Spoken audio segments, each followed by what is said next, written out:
O rei Davi, impressionado com a excelência de Deus, manifestada na sua criação, nas suas leis, assim como na sua palavra, escreveu o Salmo 19, que começa com a seguinte afirmação: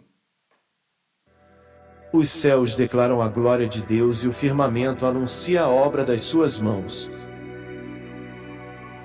Aqui o poeta Davi descreve o que o seu olhar de admiração e encanto captou ao contemplar maravilhado o céu estrelado, gerando uma apreensão imediata, uma forte intuição da presença da mão criadora de Deus. Para amplificar o poder, a sabedoria e a bondade do Criador, ele mirou nas obras da sua criação e, em meio à imensidão das estrelas distribuídas pela abóbada celeste, ficou admirado com aquelas que são as mais visíveis, grandiosas e impressionantes, e procurou impressionar a mente do seu leitor com o senso da infinita grandeza e majestade de Deus, e desenvolver nele um temor solene e uma veneração por suas glórias incomparáveis. Fascínio similar ao de Davi, destacaremos nesse vídeo o tema do Evangelho Celestial, um conceito importante e pouco comentado e compreendido entre os cristãos, e para a melhor compreensão do poder e da glória do nosso Criador eterno. Para um tema muito específico, socorremos-nos do excelente artigo produzido pela trigord.org, justamente intitulado The Celestial Gospel, o que vamos expor alguns extratos dele a seguir. O mistério da Esfinge e o Evangelho Celestial. Deus não deixou a integridade da verdade de sua palavra nas mãos dos homens, em qualquer aspecto, endossando a integridade tanto das Escrituras quanto do Evangelho nas estrelas, sob a autoridade exclusiva dele, o Todo-Poderoso. Encontramos isso descrito quando Deus questionou Jó sobre quem teria controle sobre os céus. Poderás tu ajuntar as delícias das Pleiades ou soltar os cordéis do Órion? Ou trazer as constelações em sua estação, e guiar a Ursa com seus filhos? Sabes tu as ordenanças dos céus, ou podes estabelecer o domínio deles sobre a terra? Algumas referências bíblicas e fontes antigas afirmam que Deus chamou as constelações pelos seus nomes, começando com Virgem e terminando com Leão. E a sua ordem é divinamente orquestrada, formando a antiga base do Evangelho nas estrelas. Deus garantiu a preservação de seu Evangelho nas estrelas, não apenas nos mais de 100 nomes de estrelas hebraicas antigas, muitos deles preservados nas escrituras hebraicas, mas também em mais de 425 nomes de estrelas de todas as línguas antigas, incluído o Antigo Egito, que documenta os temas ensinados por cada uma das 12 constelações apoiadas pelos seus decanatos. O Senhor conta o número das estrelas, chama-as a todas pelos seus nomes. Grande é o nosso Senhor, e de grande poder, o seu entendimento é infinito. Aqui um parênteses. A estrela Órion, citada acima pelo Senhor, significa vindo como luz. É uma das várias imagens nos céus que falam de uma pessoa poderosa que viria à terra, que triunfaria sobre o grande inimigo da humanidade, que eliminaria o pecado e seus efeitos desastrosos, e que traria bênçãos e justiça. Continuando com as Escrituras. Ele é o que está assentado sobre o círculo da terra, cujos moradores são para ele como gafanhotos. É ele o que estende os céus como cortina, e os desenrola como tenda, para neles habitar. O que reduz a nada os príncipes, e torna em coisa vã os juízes da terra. E mal se tem plantado, mal se tem semeado, e mal se tem arraigado na terra o seu tronco. Já se secam, quando ele sopra sobre eles. E um tufão os leva como a pragana. A quem, pois, me farei semelhante, para que eu lhe seja igual? Diz o Santo. Levantai ao alto os vossos olhos, e vede quem criou estas coisas. Foi aquele que faz sair o exército delas segundo o seu número. Ele as chama a todas pelos seus nomes. Por causa da grandeza das suas forças, e porquanto é forte em poder, nenhuma delas faltará. No único livro da Bíblia, e o seu mais antigo, dirigido exclusivamente à era patriarcal, o livro de Jó. As palavras gravadas em pedra ressoam na mais maciça e antiga escultura esculpida à mão da terra, como uma testemunha das estrelas, revelando o que Deus providenciou não apenas para patriarcas bíblicos, mas em concerto único com o Evangelho Celestial, anterior à palavra escrita, gravada nos céus como precursor do primeiro livro do texto sagrado de Deus, o Gênesis. E no capítulo 15, versículo 5, Deus registrou a sua aliança com Abraão, dizendo-lhe para olhar para as estrelas, para ver se ele pudesse enumerá-las, acrescentando que assim seria a sua descendência. A própria ideia de que Deus registrou a sua aliança com Abraão nas estrelas das tapeçarias celestiais ligou a natureza perpétua de sua aliança com as 12 tribos de Israel às estrelas fixas, em permanência constante, que forneceram evidências nas 12 constelações dos céus, como uma afirmação multimídia de sua verdade, o testemunho duradouro de sua palavra eterna. As Escrituras são a palavra revelada de Deus e o padrão absoluto da verdade. O livro de Jó contém mais referências astronômicas diretas, antigas, a nomes de estrelas, do que qualquer outro livro bíblico canônico. Algumas das mesmas palavras que Deus usa como nomes de estrelas também ocorrem em outros contextos bíblicos, dos quais podemos colher maior profundidade à verdade, evidente tanto nos evangelhos escritos, nas estrelas, quanto nas Escrituras. A verdade de que o próprio Deus, numerando e nomeando as estrelas, mostra o peso e a ênfase que lhe dá ao seu Evangelho Celestial. A validade do Evangelho Celestial é confirmada pelas Escrituras, que apoiam para permanecer ou cair no mérito desses convênios divinos, já que a palavra do Todo-Poderoso não requer assistência de fontes seculares, as ordenanças do céu. Mas isso não significa que faltem evidências seculares em apoio ao Evangelho Celestial. Para compreender as raízes do Evangelho Celestial, devemos primeiro compreender a criação dos céus e da terra por Deus, e a sua aliança com o homem, começando em Gênesis. As estrelas, o sol e a lua não foram criados até o 4º dia da semana da criação. Essas luzes do firmamento foram organizadas para dividir o dia da noite para sinais, estações, dias e anos, à medida que o sol, a lua e as estrelas se movem em seus cursos pré-ordenados da eclíptica, colocados no início em movimento sincronizado pela mão do Todo-Poderoso. Esse Deus, o eterno Criador. Haja luminares na expansão dos céus, para haver separação entre o dia e a noite, e sejam eles para sinais e para tempos determinados e para dias e anos. E sejam para luminares na expansão dos céus, para iluminar a terra.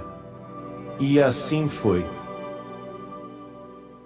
Registro de que um dos propósitos dos corpos celestes fosse que o homem marcasse a passagem do tempo, nas estações, dias e anos, o que sempre foi uma função da astronomia.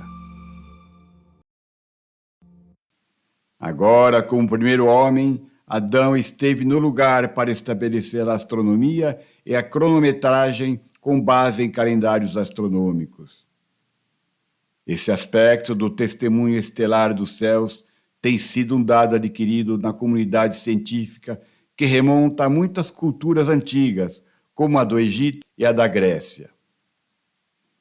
O Evangelho Celestial inclui tópicos chaves da astronomia, tanto vitais como centrais para a sua história, formando uma base nas origens da astronomia como um aspecto da investigação científica. Um exemplo disso é a concepção das 12 constelações da eclíptica como uma unidade. Outro conceito relacionado é o da banda zodiacal. A eclíptica é o plano no qual os planetas do sistema solar se movem ao redor do Sol. As órbitas dos planetas do sistema solar estão muito próximas da eclíptica, em uma região de 18 graus centrada na eclíptica, conhecida como zodíaco. Ambos os conceitos estão incluídos no monumento celestial da grande esfinge, conforme visto no livro de Jó. Quem me dera que minhas palavras que agora falo fossem escritas. Oh, se elas estivessem registradas em um pergaminho, e que, com pena de ferro, e com chumbo, para sempre fossem esculpidas na rocha. Pois eu sei que o meu Redentor vive, e que no final ele se levantará sobre a terra. Esses versículos não eram apenas indicativos do conhecimento que Jó tinha de seu Redentor vindouro, mas também de sua fé de que esse Redentor estaria na terra num futuro último dia. Este conhecimento corresponde diretamente a ambos, como um testemunho que foi gravado na rocha para sempre, permanecendo até nossos dias e de acordo com as testemunhas dos evangelhos celestes escritos. A palavra, pois, começando no versículo 25 acima, descreve gramaticalmente o propósito de suas palavras, junto com um testemunho monumental em pedra, cuja longevidade ainda permanece em nossos dias, como um testemunho do Redentor, que Jó previu há muito tempo. Assim, a referência de Jó nessa majestosa declaração de seu Redentor, gravada para sempre na rocha, está prontamente ligada a este memorial duradouro no planalto de Gizé, análogo à profecia escrita nas estrelas, como uma unidade entre leão e virgem no Evangelho Celestial, homenageado na grande esfinge. Os hieróglifos do antigo zodíaco egípcio encontramos uma representação dos elementos celestes básicos da grande esfinge, detalhados a seguir. A palavra esfinge significa unir estreitamente, do grego sfingo, representando o ponto onde as 12 constelações da eclíptica começam e terminam. E tal como a cabeça feminina da esfinge, as constelações começam com Virgem e terminam na cauda de leão da esfinge, com leão. Isso revela um propósito astronômico dos signos Alfa e Ômega na eclíptica, denotando o ponto inicial de onde começar a ler o testemunho das estrelas, enquanto elas relatam a mensagem circular do vindouro Rei e Redentor, nosso Senhor Jesus Cristo, na eclíptica. Terminamos aqui a compilação do artigo. Entretanto, julgamos necessário fornecer uma explicação mais detalhada do mistério da união de Virgem com Leão. Virgem e Leão fornecem a base para os sinais da tripla conjunção de Júpiter com Régulos na constelação de Leão, entre os anos de 3 e 2 a.C., relacionados com a seguinte passagem em Gênesis. Judá, a ti te louvarão os teus irmãos. A tua mão será sobre o pescoço dos teus inimigos. Os filhos de teu pai a ti se inclinarão. Judá é um leãozinho, da presa subiste. Meu filho, encurve-se, e deite-se como um leão.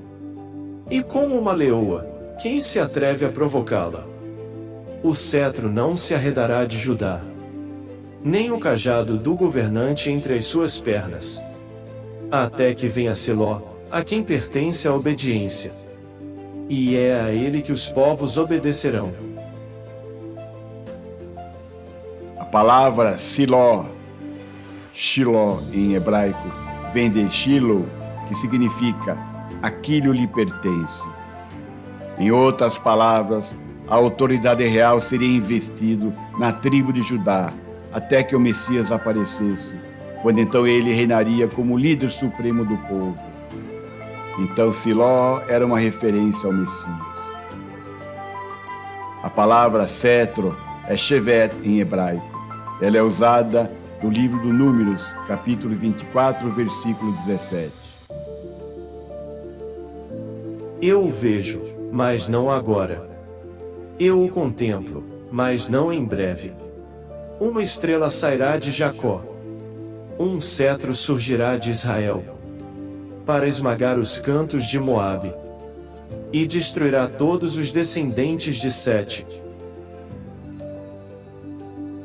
Essa estrela é uma clara referência ao planeta Júpiter, o planeta rei. O leão de Judá, leão, entrelaçado com o governante entre as suas pernas, simboliza a estrela rei, Régulos. Isto provê uma imagem bíblica clara dos elementos estelares da união tripla, Júpiter Régulos em leão, o leão da tribo de Judá, revelado nos 3 aspectos do versículo 9. O cajado do governante, o legislador, atesta o poder dos decretos coordenados da palavra de Deus, primeiros escritos nas estrelas, depois mais tarde na pedra e nas escrituras, fornecendo um grande precedente para a ideia de que toda linguagem está enraizada no alfabeto celestial. A união dos signos celestes de Leão com a mulher virgem, Leão com virgem, também retrata a vida de Jesus, desde o seu nascimento, em 11 de setembro, no ano de 3 a.C., começando com o cenário da estrela de Spica, cujo significado é ramo. Isso é descrito como seu amadurecimento humano, desde o filhote de leão, onde a sua presa é fornecida para ele, até a perseguição de sua própria presa, até a sua vitória final, derrubando e dilacerando o dragão. Este é o tema triplo que se liga diretamente às maravilhas celestiais do Apocalipse 12, ligando a palavra de Deus à sua revelação estelar. E viu-se um grande sinal no céu. Uma mulher vestida do sol, tendo a lua debaixo dos seus pés, e uma coroa de 12 estrelas sobre a sua cabeça. E estava grávida, e com dores de parto, e gritava com ânsias de dar à luz. E deu à luz um filho homem que há de reger todas as nações com vara de ferro. E o seu filho foi arrebatado para Deus e para o seu trono. Assim, é importante perceber que os signos Alfa e Ômega do zodíaco refletem os sofrimentos e a glória do Senhor Jesus Cristo. A lacuna entre esses 2 aspectos da vida e do ministério do Senhor é preenchida na era da graça ou a era da igreja. Essa é a figura de linguagem resumida que descreve o seu nascimento e a sua ascensão, os primeiros e últimos eventos de sua vida, sem fazer referência específica a cada evento nela contido. Isso nos diz que sinais semelhantes, marcando a primeira aparição da semente prometida, serão vistos novamente antes que ele retorne, com os sinais principais vistos em Leão, quando o leão despedaça a serpente Hidra sob os seus pés. Amém.